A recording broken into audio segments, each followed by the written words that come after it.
Hello. I haven't recorded in a while, not for any reason other than didn't have a lot to talk about. Uh, in the last couple of weeks, things have happened. Uh, we I talked to a cousin of mine who let me know that one of my cousins died, which is terrible. She had been fighting cancer for a long time, and it caught up with her, and it's just terrible. Also found out, which is kind of weird. I don't know why I didn't ever know this before, but I had another cousin's got kidney disease. He's diabetic and is not doing real well. And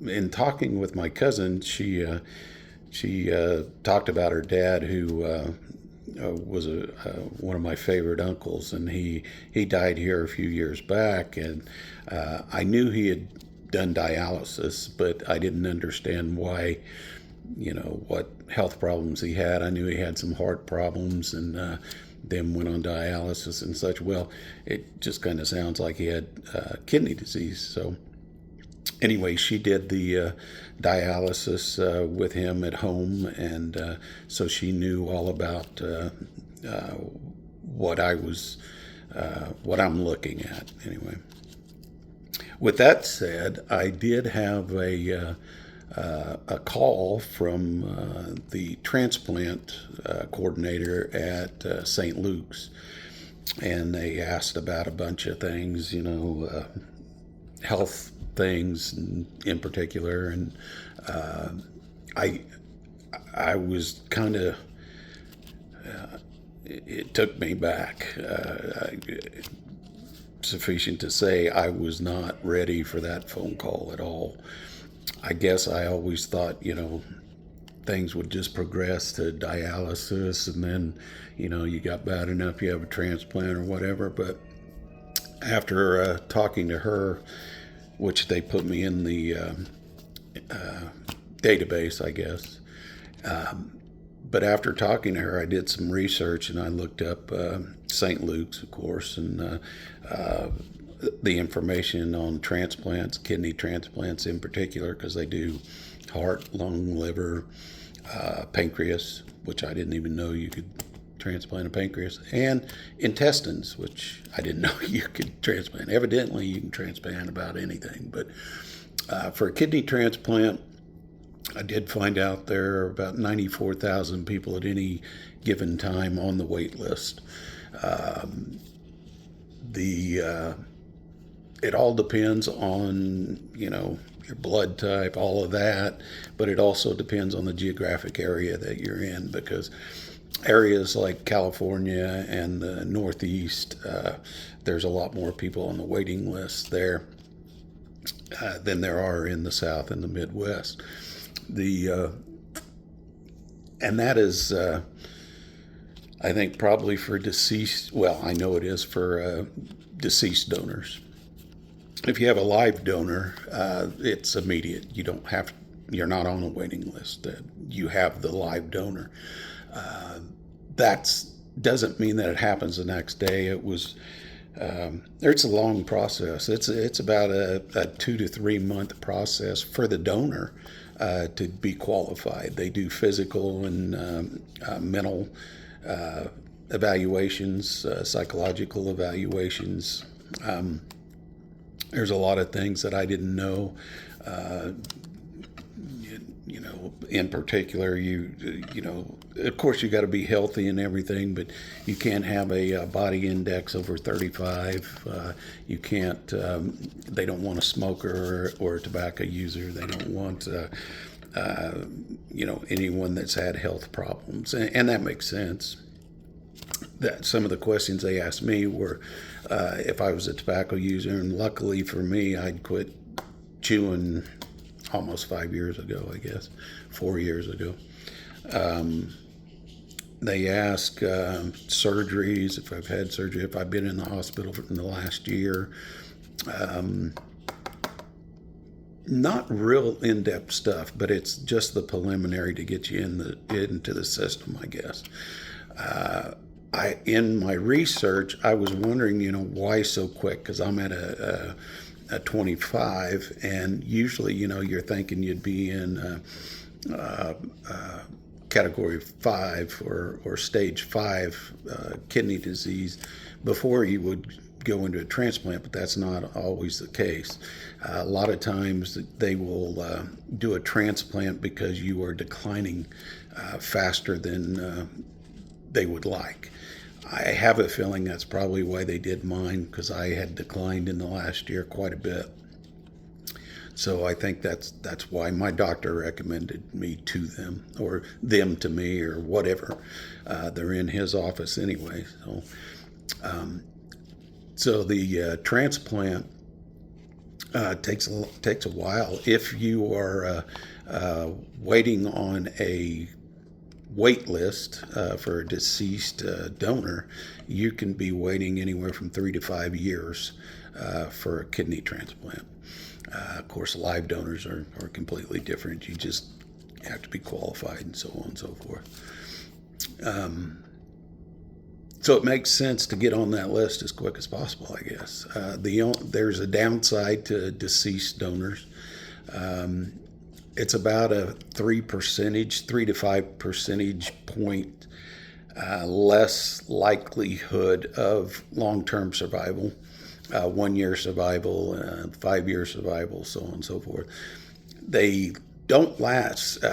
Live donor usually lasts around 20 years, the kidney, where a deceased donor is about 15. So there's that. It just came as a complete shock, to tell you the truth, that they were talking about transplants. And this whole thing is just an eye-opening experience, because they call it a silent killer, and I understand why, because you don't feel sick. You feel bad, but you don't feel like you've got the flu or cancer or something like that, where you're in pain or you're sick, or you just feel pretty normal, and all of a sudden someone's telling you if you don't have a transplant, you're going to die. So it's quite a awakening. And every stage has really brought it home more than the last. I mean, when we were talking about having dialysis, I thought that was, made it real. But when they call and they put you on a transplant list or put you in the system, that really hit me hard, woke me up. Not that I, didn't understand everything, but there's a big difference in knowing it and living it, I guess. Hard to explain, but if you go through this, it is something that it's hard to explain, because, like I say, you don't look sick. About the only thing is you start retaining fluids, as you can see with my fat face. It's even gotten worse.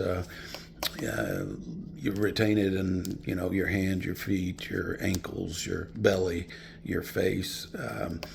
But that's about the only hint that you would have, other than the foamy pee and so on and so forth.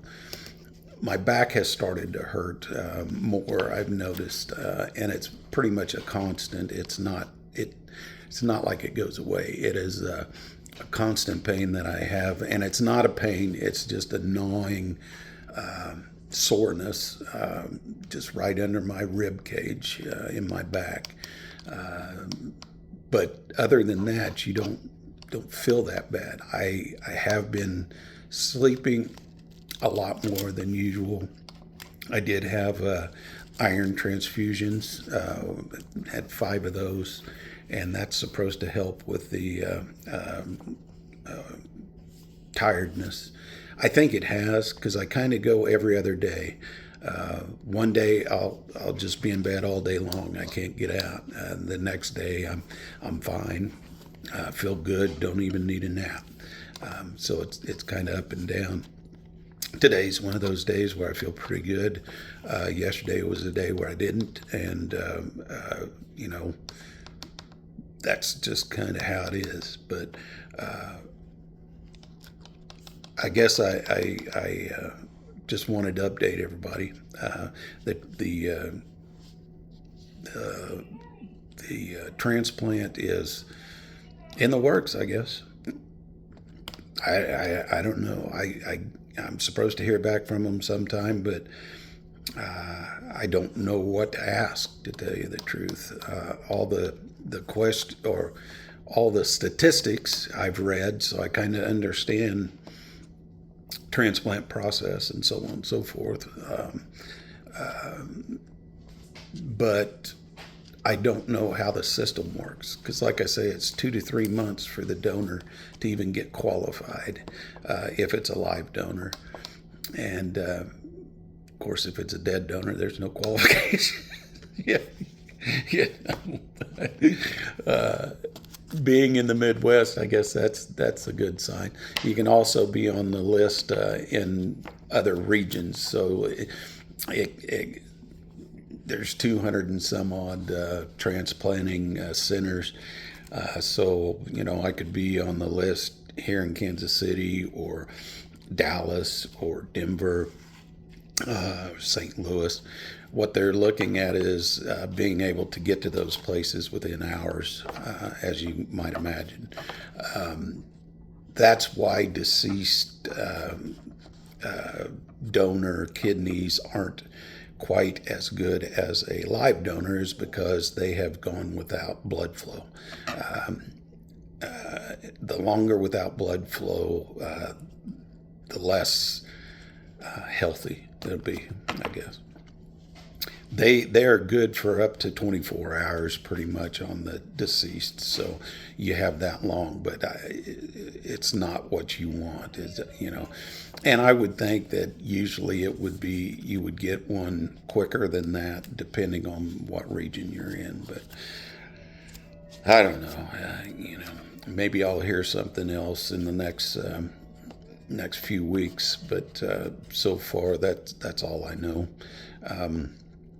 I don't know if I've declined or gotten worse. I don't know.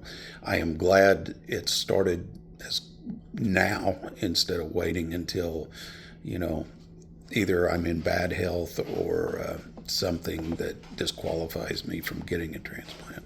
So anyway, that's the update. I want to thank everybody for listening. If you care to watch these, I appreciate it. It just helps me get thoughts off my mind. If you have any questions, let me know in the comments. I'll try to answer anything that you have. But right now, that's all I know. I appreciate you all and love you. Bye.